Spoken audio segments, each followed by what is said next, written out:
So good morning, everyone. My name is Bob Linscheid, and I'm President and CEO of the Walnut Creek Chamber of Commerce and Visitors Bureau. Thank you all for attending this meeting this morning.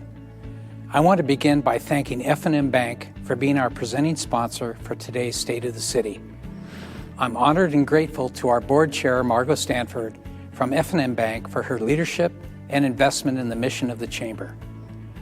I also want to recognize our premier investor sponsors displayed here on the screen. While every member is important to this organization, we're able to deliver our events and programs because of their generous support. Thank you to our partner organizations who are actively engaged with us in supporting our regional economy. Lastly, I want to take a moment to acquaint you with some in-person events that are scheduled over the next several months. The State of the Chamber Breakfast is scheduled on April 12th at Boundary Oaks at 7:45 a.m. We are honoring our Legacy Award winners.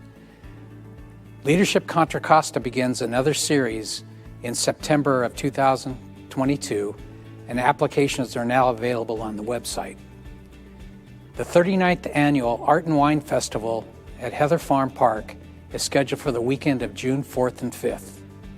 And lastly, Made in the Shade, a salute to public service on Sunday, June 26th from 11 a.m. to 3 p.m. at Copa Soccer in Shadelands. All these events will be detailed on the website.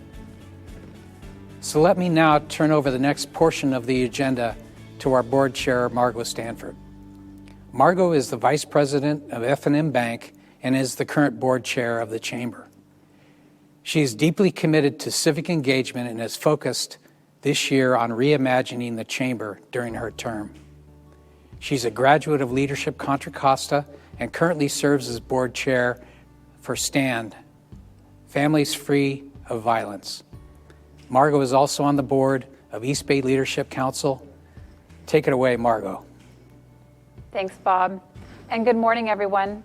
I'm proud to represent F&M Bank and to serve as a board chair for the Walnut Creek Chamber of Commerce and Visitors Bureau. Thank you all for attending this morning.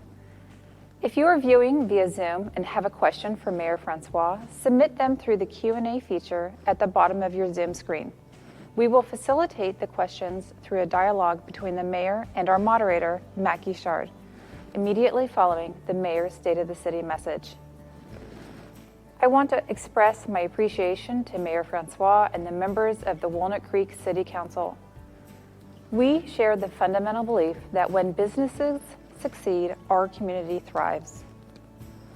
Also, a special thank you to the Chamber Board of Directors for your attendance today. However, because of our limited time, I won't be able to name all of our board members individually.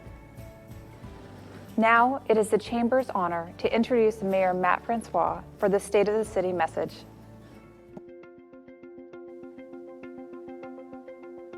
Thank you for the kind introduction, Matt, and welcome to Margot and all of the Chamber members joining us today. I'm pleased to have my colleagues from the Walnut Creek City Council with us this morning, and I want to thank F&M Bank for serving as our presenting sponsor. So, 2022. And we're still on Zoom. There was a time when this was a novelty, and the catchphrase of the day was, "You're on mute." Now we're all growing weary of remote meetings, but I want to share some good news. We're seeing the light at the end of the tunnel as we ease out of the pandemic, and our City Council has been meeting in the council chambers again and welcoming in members of the public. And next year, I fully expect this address to be delivered in person. I'm pleased to be able to report that the state of the City of Walnut Creek is solid. We worked hard to wisely manage resources and programs during the pandemic, and the end result is a city that is doing much better than expected, given the unprecedented world we have lived in for the past 2 years. I'll be spending most of my time looking ahead, but also wanted to give you a quick snapshot of where we have been. It was just over 2 years ago that we began to learn what a stay-at-home order meant, and we became comfortable wearing masks and practicing what's now known as social distancing. For our city government, it was an almost overnight transition. City Hall closed to visitors, and staff members who could work remotely began carving out space for home offices. City business, though, continued. Throughout the past 2 years, less than half of our workforce actually was remote. Many of our city jobs just don't lend themselves to the work-from-home world. Think police officers, preschool teachers, and public works crews. We continued to provide the programs and services that give Walnut Creek the special quality of life we have all come to enjoy. Another consequence of the pandemic was a dramatic move to improving our digital services. The need for permits and plan reviews continued, and we had to get creative in how we managed all of our development services.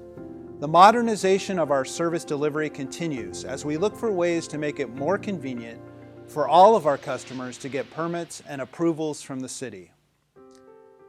Another permanent result of the past 2 years will be the expanded options for outdoor dining. If you think back to early 2020, Walnut Creek already had wonderful patio dining options at many restaurants, some offering beautiful views. Did any of us think we'd be ordering food from what used to be a parking space? No. But our restaurant and retail partners were ready to accept the challenge of providing on-street business operations with heat lamps, structures to block wind, and precautions put in place for safety. Some of the early attempts were a bit of hit and miss, but we're at a point now where we know outdoor dining is here to stay.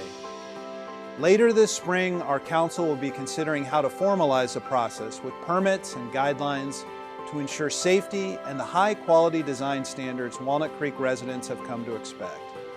Several side streets downtown have been closed off to accommodate the additional outdoor restaurant space, and we will take a look at potentially transitioning some of those. It's been a time of major challenges met with creative thinking. I'm proud of what we've been able to accomplish. And while we did lose a few restaurants to the tough economic times, we've actually seen more openings than closures. Walnut Creek is still the place to be for new businesses. Since I began my term as mayor in December, I've had the opportunity to speak with many of you while visiting our local businesses. I'm very interested in your perspective and what impacts the past 2 years have had on your operations.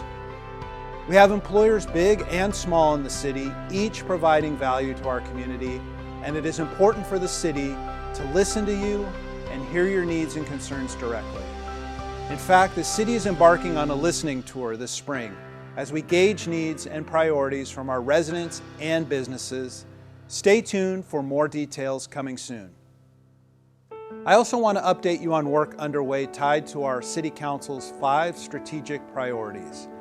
Every other year, the Council has an in-depth discussion about what to focus on for the following 2 years and aligns our budget to support those efforts. An obvious priority is the economic recovery we are leading out of the 2 years of COVID. We are taking a close look at how to best bring about economic development in Walnut Creek. While we often think of retail and restaurants, we also want to look at job retention and creation, economic diversification and revitalization strategies for not just downtown, but other important areas, including shadelands.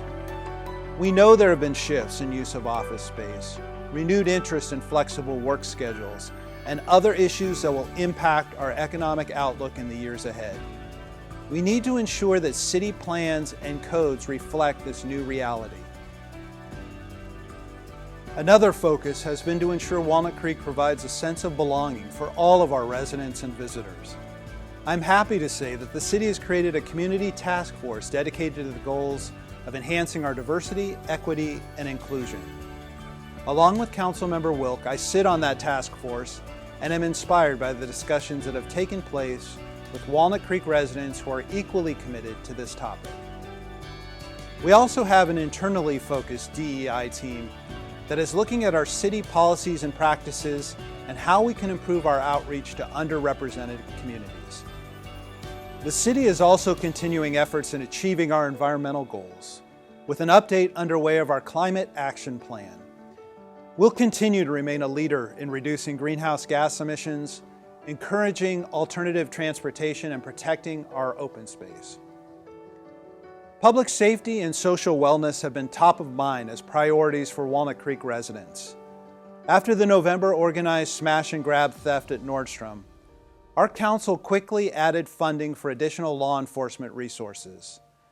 A dedicated downtown beat is staffed to make the area safer for all. We have reinstituted our homeless outreach program and enhanced training for our police officers with a greater emphasis on crisis intervention and de-escalation practices. I am particularly proud of the way Walnut Creek has led the effort to improve crisis mental health response in Contra Costa County, partnering with the county's behavioral health team and other cities to look at innovative approaches to a difficult problem.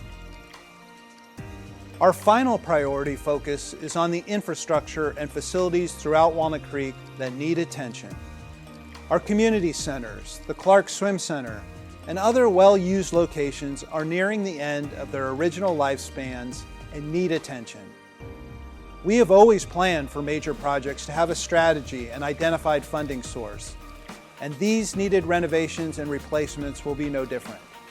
The city's Your Parks, Your Future initiative has helped to identify priority facilities, and we will continue to solicit your input on where we should place our emphasis and efforts. It's been so wonderful to see Walnut Creek come back to life as people return to some semblance of normal with COVID numbers thankfully declining. That can clearly be seen if you have taken advantage of the reopening of one of the downtown's signature venues, the Lesher Center for the Arts. During the pandemic, we christened Rudney Plaza, bringing a vitally needed outdoor stage to the Lesher Center at a time when indoor performances were impossible. Now that the Lesher Center is back in business, leadership there has embarked upon a new strategic direction, recognizing some of the shifts in the entertainment industry over the past 2 years. In partnership with the Diablo Regional Arts Association, a new future path is being envisioned for the Lesher Center. The goal is to balance artistic approach, audience development, and economic stability in our offerings. The new 2022 Lesher Center Presents Headliner Series is an example of that, bringing acts as diverse as Broadway stars to the Dance Theater of Harlem to Walnut Creek. While checking out what's new at the Lesher Center, make plans to stop by the Bedford Gallery located on the ground level floor. They are currently featuring a poignant exhibit titled Forced to Flee, which contains very personal pieces of art crafted into quilts that explore the journeys of people who have been driven from their homes by war, oppression, and natural disasters. It couldn't be a more timely exhibit. I invite you to get out and walk downtown to see all of the murals, new businesses, and old favorites that continue to make the quality of life in Walnut Creek unparalleled. Looking back to where we were 2 years ago this month, I could not have predicted the state of our city in 2022 would be so encouraging. Thanks to the hard work of all of you, our businesses are thriving and our city is bustling with activity once again.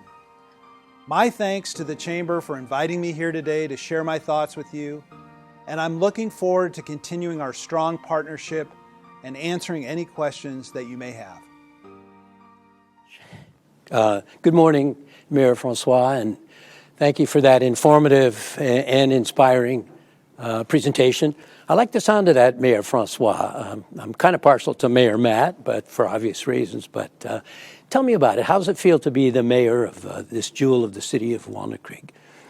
Well, good morning, Matt, and good morning to the Chamber. Thank you for hosting me this morning. It's a privilege and an honor to be an elected representative and a council member for the city of Walnut Creek, and it's an added bonus to have earned the trust of your colleagues and to be able to lead them as mayor. Mayor is a big term, but in reality, it's a lot of grunt work, and that consists of running our council meetings, working closely with our city manager on setting the council agenda, and then being available for media inquiries. I was interviewed by Channel 5 News this weekend on our outdoor dining program, which I think we'll get to later on in your questions. Well, that's wonderful. I like the idea when you talk about you have the honor for your colleagues having elevated you to that position. And I think what people remark about the Walnut Creek City Council is the civility among all the members. That's something important. Can you kind of let us know how that happened and why that is the case? Yeah, well, I appreciate you noticing that, and it requires a concerted effort, I think, not only in our day-to-day business lives and our personal lives, but certainly on a public stage when you're serving on a city council or any elected body, and you have a group of people on the city council. There are 5 of us. We're all firmly committed to the enrichment and betterment of this community. And I think that we're very careful in terms of referring to each other by title, Mayor Pro Tem Silva, Councilmember Darling, Councilmember Wilk, and Councilmember Haskew. And I think that sets the tone. I'm an attorney, and I find it kind of the courtroom decorum is something that I'm interested in trying to bring to council chambers among my colleagues and then among our visitors, members of the public who come and visit. Mm-hmm. That's interesting. When you talk about the city council, and I'm going to get into a number of questions that people have submitted, but let's talk a little about city council. How does it actually work in terms of elections? Is there an election every year, every 2 years? How does that work?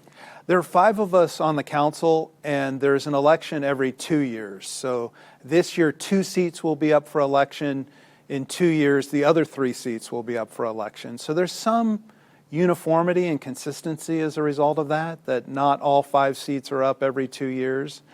And as a result, you get to learn the job. I've found that in the past 4 years that I've served on the council, it's been an education. I'm a land use attorney, so I understand the planning and zoning aspects of the job pretty well. I also served on the Planning Commission before being on the City Council. But the municipal finance and arts and recreation and public works, those take a while to try to get your arms around and understand really what makes the city tick and how it all works and works together well. Mm-hmm. Land use planning, we'll get into that, let me tell you. What I want to do is talk a little bit about finances. That's a big issue nowadays. We talk about on the federal, the state level, and down here where the boots meet the ground in finances and city finances. So I note from your presentation that the city's rebounding. I mean, we're coming back. Gosh, you walk around downtown on any evening and restaurants are packed, things are really happening. How is that impacting city finances? It's impacting city finances in a very positive way. I'm pleased with how the city has responded to and rebounded from the pandemic. I'm downtown frequently and thrilled by the amount of activity I see there. People dining, people playing in the parks, people shopping. It's nice to see a return to some semblance of normalcy. And so we're very excited to see that. We were fortunate, during when COVID first hit, there were a few scary months there where we had to take a hard look at kind of our budget, our operations, and our finances. But because of the prudent actions we took then and some of the painful cuts and decisions we had to make, we were able to achieve balanced budgets over those 2 terms and have actually seen our sales tax numbers increase and rise over the past 12 to 18 months. Speaking of sales tax measures, there's a rumor out there that the city is surveying and thinking about additional revenue resources and sources, and one of them is a potential sales tax issue. I do want to get into that a little bit, but first I think people are always interested in what's the difference between, say, a bond that we often hear floated and a sales tax measure? Sure, that's a great question. A bond can only be used for buildings or infrastructure. A sales tax measure could be used for buildings, infrastructure, services, programs, and operations. So sales tax is more flexible than a bond. A bond, only the citizens of Walnut Creek would pay. A bond is actually a tax that's imposed on your property tax bill, but only the citizens of Walnut Creek pay for that tax if it's a bond. For a sales tax measure, it's anyone who buys an item that's subject to sales tax in Walnut Creek pays that, and it turns out that about 50% of our sales tax dollars come from folks outside of Walnut Creek. That is interesting. So the idea of potentially a sales tax measure would be on every car that's sold in Walnut Creek to anyone from anywhere else, or people come into our city and shop, and I can see how that potentially works. One of the issues that people often say, however, nowadays is, gosh, the feds passed this big infrastructure bill. The state is awash in extra money, and how come the city can't get some of that? And that's a good question, too. And so the federal funding that you're referring to, the ARPA funding, the relief funding, the city did receive funds through that program. The majority of those funds have been dedicated and allocated. I think the important thing is those are one-time funds. So they're not going to be replenished in 2 to 3 years as far as we know. That was a one-time deal. The city was able to be the beneficiary of those funds and did allocate some of those funds for the hiring of 5 additional police officers for a downtown beat. But those funds are only good for 2 years and then sunset. So that, and for a variety of other reasons, the city is starting the process of having a conversation with the community about what our priorities, their priorities are, and needs going forward, and how we can best accomplish and meet those. Mm-hmm. Well, having said that, we hear about the infrastructure and the aging infrastructure here in Walnut Creek, and we look at the pool at Heather Farms. We certainly look at the need for all-turf soccer fields and various things. And the city's done a masterful job in the Larkey Pool, redoing that, and I lived in that neighborhood, and that's just wonderful. So I know the concept is, what do we do about our pool? We want a world-class facility. What do we do about soccer? We do have world-class teams. So is that part of the sales tax is generated to go towards those rebuilding that infrastructure? Yeah, in terms of the details of what, first we're talking to the community about the sales tax measure and whether there's support for that. There does, at least on early surveys, there does seem to be some support for it. And then the next detailed question, this is a harder one, is the priorities. And certainly the facilities that you mentioned, the Heather Farm Community Center and the Clark Swim Center, were facilities that have been identified as having reached the end of their useful life and in some serious need of replacement. Not repair at this point, because we've exhausted the repairs essentially that we can do to keep those facilities up and running. And those have been important and a part of our community for over 50 years now, and really part of our identity. My children swam in city swim meets, and it's wonderful to see an entire community of Walnut Creek come together over a weekend at Clark Swim Center. And I think we'd all love to see that happen for future generations to come. Mm-hmm. Well, I completely agree. As my 2 younger children swam many city meets there, and certainly played soccer on the fields across the way. Always, though, we talk about sales tax goes into general revenue sources, and if people said, okay, I'm excited about that, and I'm certainly going to vote for that because I want that pool to be built in a world-class way, and I want those turf fields. And then something comes up. So that money could be spent for any purpose by the city. Is that correct? Well, I think that, if the measure were to pass, it would essentially be an agreement, a contract that the council would be making with the voters. And we would be committing that whatever is explained in the ballot measure as to what those funds would be used for, that is 100% what those funds would be used for. And that it's likely that there would be an oversight committee made up of citizens and residents, and I fully support that, to ensure that we keep that pledge and that promise to the voters. Yeah. I think it's important when you look at the Shadelands, and that's a world-class facility. It certainly is. And Copa, we had the NBA league there. Can you imagine? Goodness. And we had Curry's plant. And wasn't that fun? And I think people would like to see the same thing at that Clark Center, whatever it's named in the future, and the ability to draw people in to dine and shop and stay in our hotel. So I think that's very important. I think that's a great plan. I'm going to get off this a little bit, but I do want to start finish up with private contributions to this. I do know that there's a foundation for the pool, and there's the Walnut Creek Soccer Club.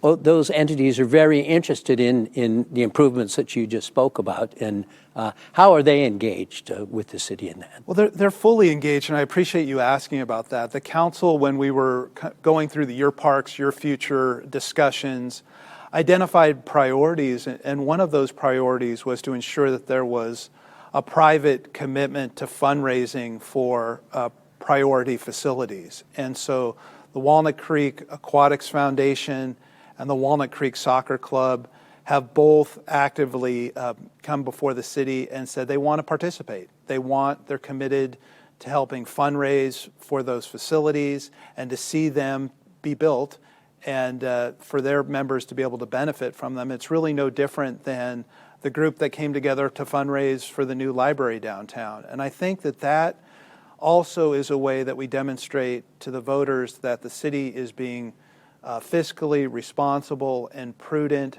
with resources and looking for other sources of revenue, including from the private sector. Mm-hmm. Mm-hmm. I do want to move on now to the issue of public safety. And as we all know, we're kind of licking our wounds from we call it the snatch and grab, the kind of the Nordstroms, and before that, the Macy's issue. And the citizens are just awfully concerned. Now, it's endemic across the country and across the state. We are hearing about these smash and grabs. But a good thing and a bad thing is Walnut Creek is a target. People come here. It's a wonderful place to come. But because of that, people also come to march legitimately and demonstrate. But also some people come to take advantage of some of our stores and take things that they're not entitled to take. So I want to get back to you were saying that part of the funds that the city got allowed the city to hire 5 additional police officers. And I think that's a big issue with the citizens is what is happening and what is the plan for the future to try to head that off and ensure that doesn't ever happen again. Well, we're firmly committed to that. We have a zero tolerance policy for any type of criminal activity in our city. And I want to start by trying to assure the residents and business members of the community that while the Nordstrom incident was extremely unfortunate and disturbing, that the crime statistics actually show crime is within about the 5-year averages for our community, and is actually a little bit lower if you look a little bit wider out to the 10-year time frame. So we're within those statistical norms. Obviously, when you have something of a high-profile nature, like the Nordstrom smash and grab, it happens right before the holidays, it's upsetting. And it shakes your sense of security. And I'm proud that this city and this council acted quickly and decisively. Right after that incident happened in November, we had an emergency meeting of the council, and we authorized, with the city manager's support and blessing, the hiring of 5 additional police officers. We immediately closed Broadway Plaza Lane to through traffic. And then we, in the meantime, before those officers can get up and get hired, authorize the additional overtime for officers, both in our department and from mutual aid from other departments, and kind of looking at additional security measures that we can use, cameras, drones, license plate readers. Let's use technology to our advantage on this to try to help fight crime. We wanted, by doing that, we'll have a physical component of this, that there'll be additional officers patrolling downtown, and that'll be a visible deterrent to crime. It's also, from an emotional and social standpoint, we are a safe community. We are committed to the safety of this community, and law enforcement obviously is an important part of that. Mm-hmm. Speaking of law enforcement and how things, we have a big homeless issue, and we hear around the country that so often the police are the first to arrive. The police are called when people are in crisis. And Walnut Creek has the jewel of the Trinity Center. Certainly people wish that every city had something such as the Trinity Center. But let's talk a little bit about homelessness now. Walnut Creek has a homeless problem. There's no question about it. Nothing like some of our sister cities around. But it is an issue, and what is the city doing at this point to address that issue of homelessness? Yeah, well, I and my colleagues on the council are firmly committed to a compassionate but proactive response to homelessness in Walnut Creek. And that's demonstrated by our commitment to the Homeless Outreach Patrol, which is made up of 2 members of our police department who patrol the streets downtown and around our neighborhoods, looking to stave off any issues associated with homeless, trying to interact with the homeless, getting to know them on a personal basis, and making them aware of the community services that are available to them. The council also authorized the hiring of a county homeless outreach team and making that full-time for the next 2 years. It had been part-time before that. So now we have Homeless Outreach Patrol and the county core team patrolling the streets, dealing with the homeless on kind of a full-time basis. You mentioned the Trinity Center. The city is an active partner. We're thankful to have the Trinity Center in our community. I think they do very, very valuable work in helping the homeless have a semblance of normalcy in their lives and hopefully move on to more permanent housing and employment. The city also funds the winter overnight shelter and will continue to do that. And, just stepping back, the city has received affordable housing fees from some of the market rate developments that have gone in around town and are committed and have used those funds to see 100% affordable housing projects be built. Projects like Habitat for Humanity and a new 97-unit project that's being built at Civic and Ignacio right now. Mm-hmm.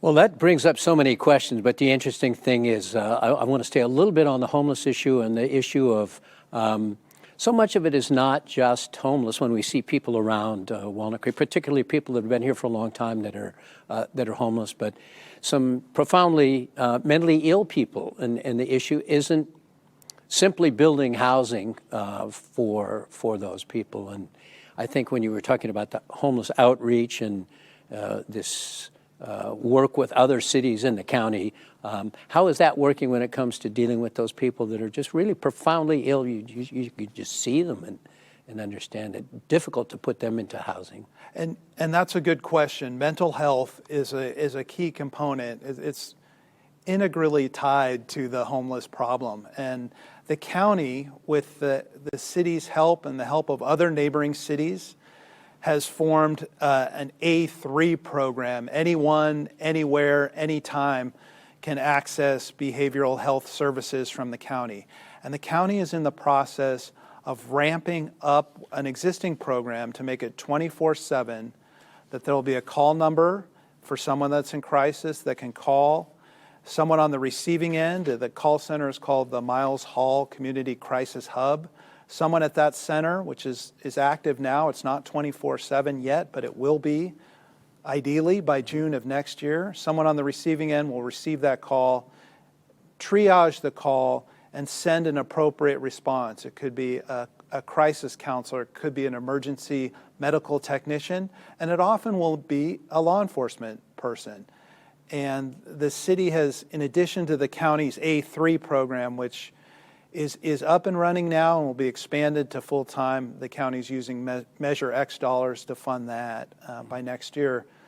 The police department, under the leadership of Chief Knox, has taken steps to enter into mutual aid agreements with Martinez and Pleasant Hill to offer specialized training for more of our officers, crisis intervention training, so that if an officer is called to a call involving someone having a mental health crisis, it'll be an officer that has specialized training. It might not be a Walnut Creek officer, but it'll be an officer that's on call 24/7 that will have that specialized training. Well, that's wonderful news, and I have to say, I'm born and raised here and pretty connected to a lot of things that are happening, and I didn't know that that was happening. I didn't know about that kind of, I'll call it a crisis hotline, and I think this is wonderful that the citizens, and particularly people listening in, will spread that news, because that is so critical at that crisis point.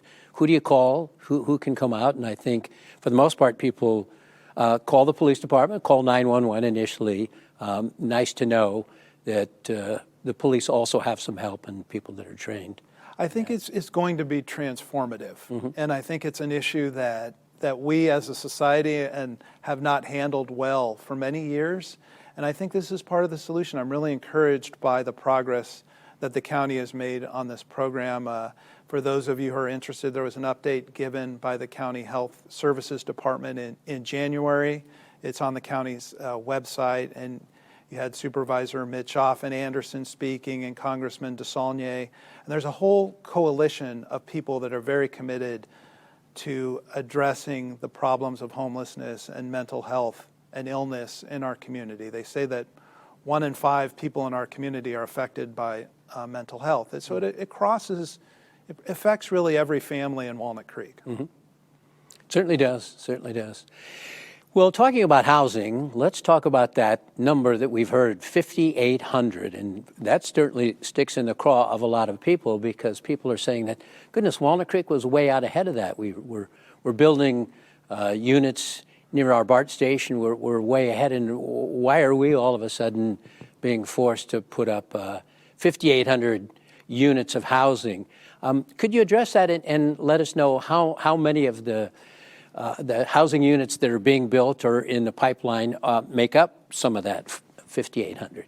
Yeah, well, first of all, we're not being singled out as much as it might seem that way, that there's a regional council of governments known as ABAG, and they get the projections for housing needs for the next 8-year cycle in the Bay Area and kind of assign those out through the various different Bay Area cities. So a number of cities from Los Gatos to Palo Alto, have seen their numbers double or triple from what they were the last housing cycle.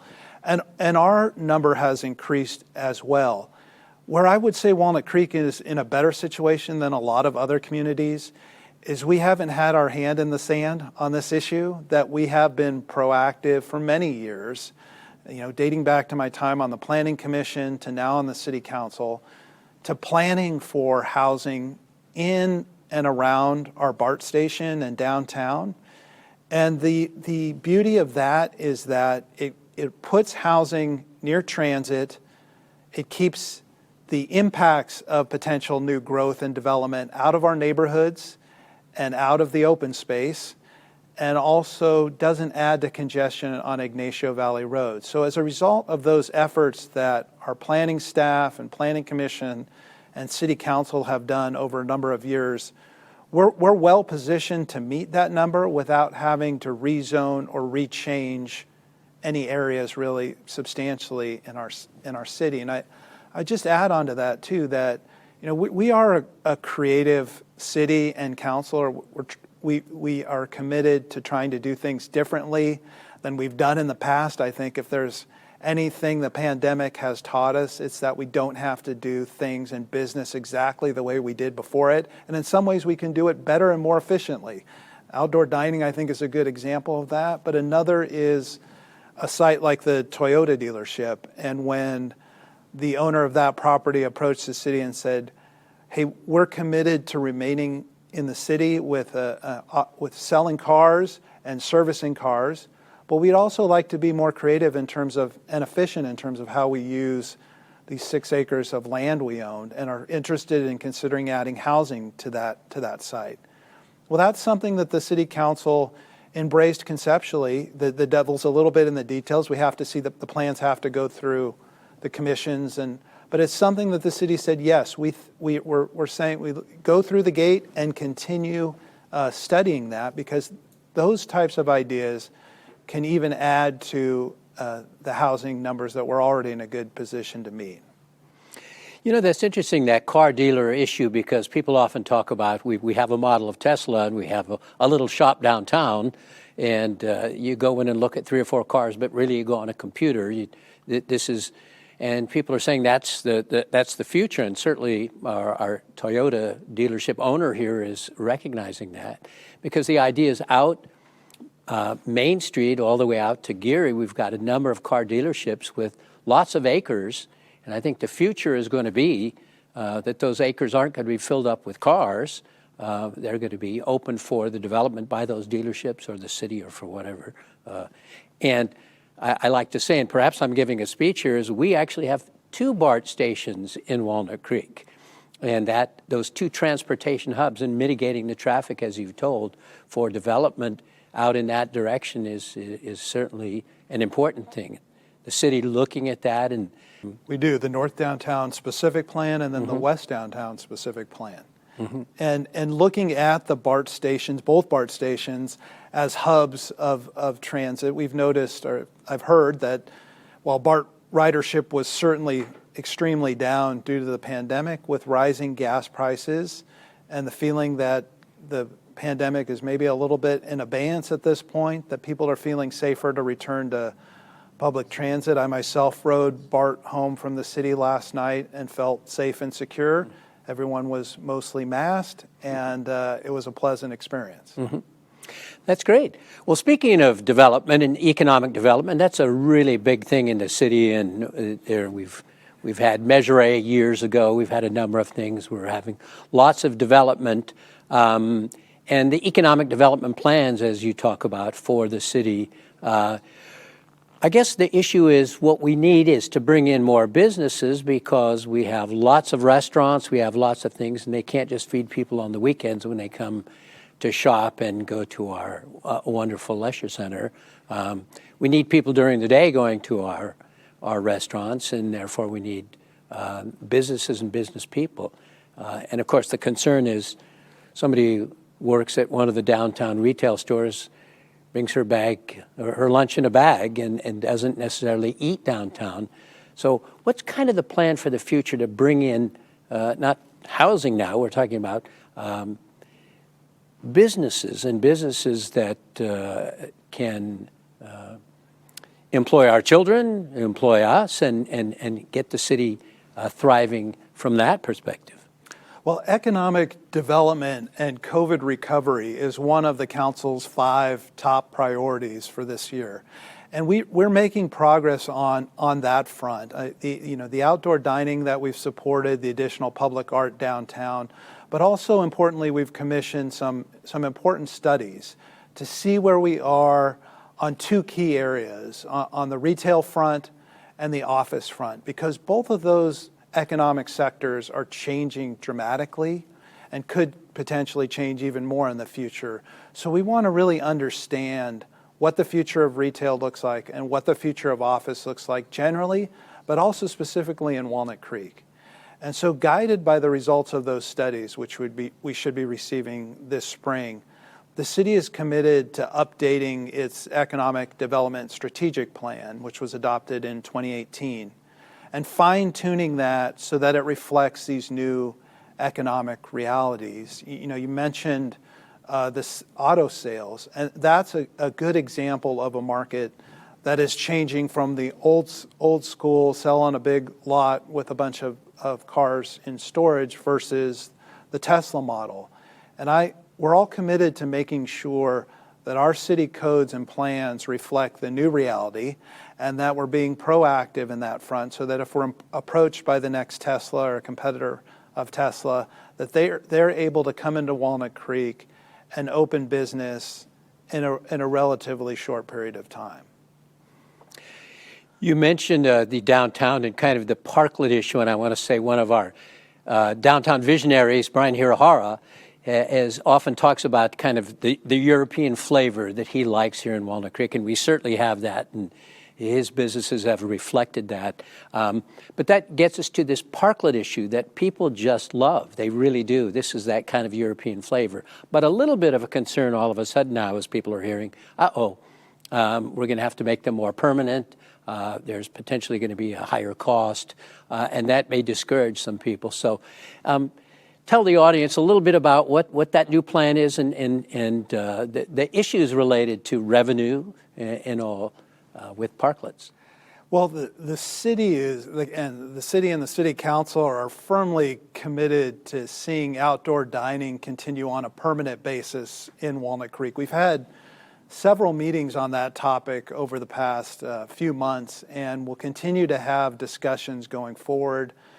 Key policy issues that we've discussed are safety and aesthetics and impacts on non-restaurant businesses. So on the safety front, we want to make sure that diners are safe from the traveling public and cars nearby, and so want to see that going forward, that kind of the outdoor dining is on a raised platform above the surface level of the street and protected with some sort of concrete barrier.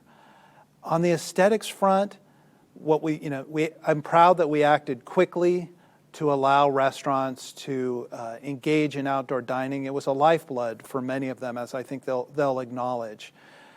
Going forward and seeing this on a permanent basis, we'd like to see a little bit more uniform look and feel to some of the outdoor structures we see downtown. So it looks like it's not as temporary, that it is a more permanent feature and function of the downtown, and that it blends in a little more seamlessly with our downtown streetscapes.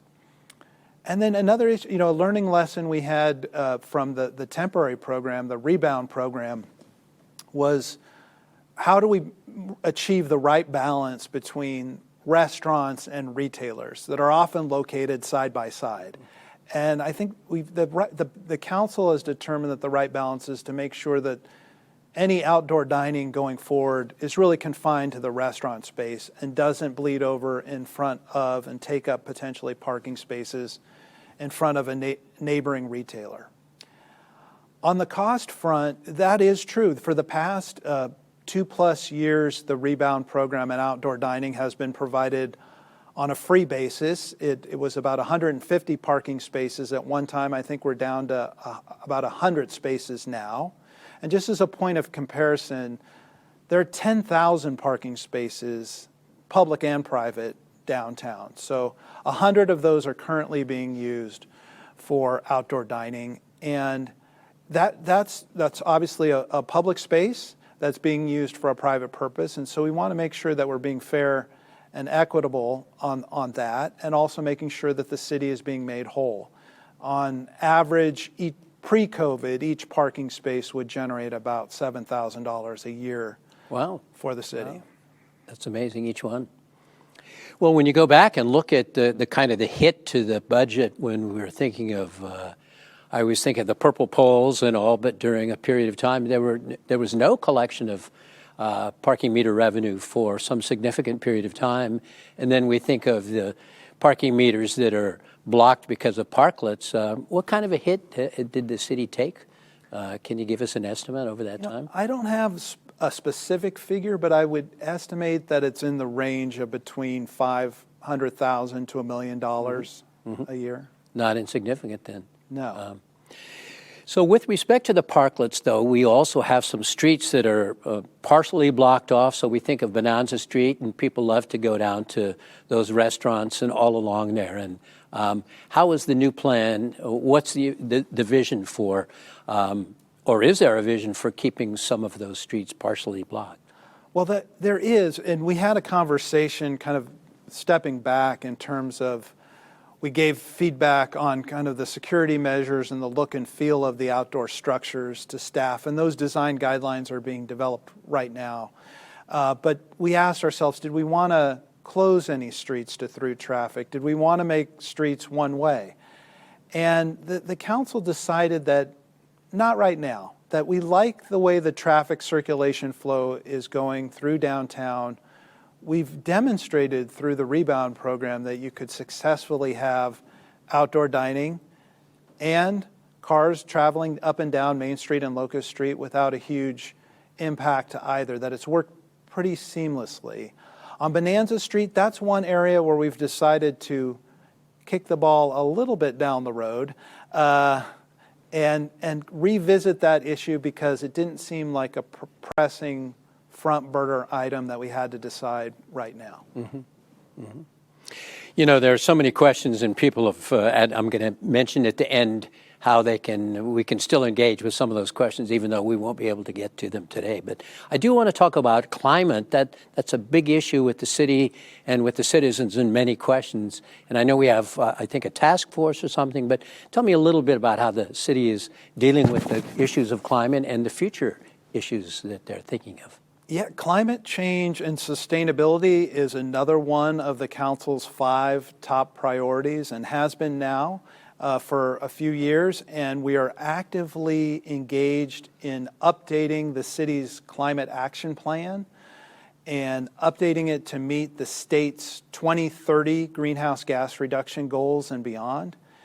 The city is firmly committed to seeing that process through. We've had some gaps in our staffing at the Community and Economic Development Department, and unfortunately the climate plan has been delayed a bit as a result of that, but all of the council members firmly want to see that continue through and finished quickly, because it's important that we get that online, that the businesses and the city is demonstrating how we're participating and helping to achieve the state's greenhouse gas reduction goals. And I'll just point out that, we as a city are trying to lead by example on this. All of our buildings, all the city facilities are powered by 100% renewable energy sources. We've added electric vehicle chargers to city garages and public parking spaces, and are making concerted efforts to try and conserve water wherever we can and use energy as efficiently as we can in our businesses. So I think all of those principles will be reflected in this plan, and it'll likely be back to the City Council sometime this summer. Mm-hmm. We're getting right down to the end. I do want to ask one last category that lots of people have asked about, and that is water. And we all know, gosh, a day or so ago we got a little drenching, and everyone was pretty happy, but it actually didn't touch anything to do with this severe drought that we're in. How's the city, what's the city's plan, and how are we dealing with the water issues? The city is taking proactive steps to try and meet the state's goal of reducing water usage by 15%. Being a native Californian, I think we're used to droughts. What we're seeing over the past 10, 20 years is more significant than I've seen in my lifetime, and I think it's tied to what's happening with the larger climate. So it may essentially be our new normal, and that we're going to need to kind of do things differently, both as a city and as residents, in terms of our water usage going forward. From a city standpoint, what we're doing is kind of looking at a lot of our grass fields, converting those to drought-tolerant turf is a big help, and how they're irrigated, changing out broken sprinkler heads, and also kind of having high-technology irrigation that kind of knows when they're getting a little bit of rain and they don't need to turn on to water the large fields that we have in the city. So items like that, and whatever we can do to try to conserve water and use it wisely, the city is absolutely committed to doing. I want to thank you. I have, we could talk for a couple of days, you and I, about these things, having this fun discussion, but we are out of time. So I want to thank you very much for answering our questions and having this discussion about a number of issues that are important to not only our businesses and certainly the chamber, but all of the citizens. I do want to say that the questions, as I mentioned before, that have come in, we'll compile them, we'll provide them to you. I'll certainly read them, and I think they're important because they're issues that you as the mayor of Walnut Creek are going to want to know about, and I couldn't ask all of them. I do want to thank Bob Guichard, our president and CEO, and certainly Margot Stanford and her role and her company, F&M Bank, for this. And I want to thank all the people for attending. I think it's very important. You can go on YouTube and actually see the balance of your presentation. I understand there was a little quirk, so we're apologizing for a number of technical difficulties that happened today. Nobody's fault, and we'll offer the full video of your presentation, which I've seen and is wonderful. I saw it earlier, at least most of it, and Walnut Creek TV later today.